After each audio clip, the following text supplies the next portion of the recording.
ചെലവിന് ഒരു 10,000 രൂപ വേണം. 10,000? ആ. നിനക്കല്ലേ കഴിഞ്ഞ ആഴ്ച 10,000 രൂപ വന്നത്? ഏത് ആ 10,000? ആ. എനിക്കൊന്നും വേണ്ട, ഇന്നാ കണക്ക്. കണക്കോ? ആ.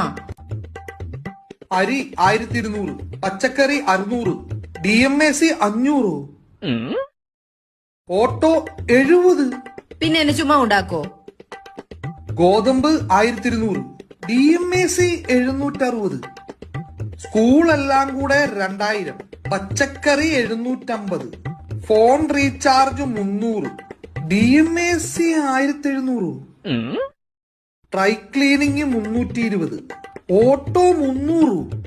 പിന്നെ ഞാൻ ഇതൊക്കെ നടന്നു പോയി വാങ്ങിച്ചോണ്ട് വരുമോ? DMAC 1600. എന്നതാടി DMAC? അതെ, ദൈവത്തിന് മാത്രമേ അറിയൂ എങ്ങനെ ചെലവായിന്ന്. എങ്ങനായിരിക്കും ചെലവായേ?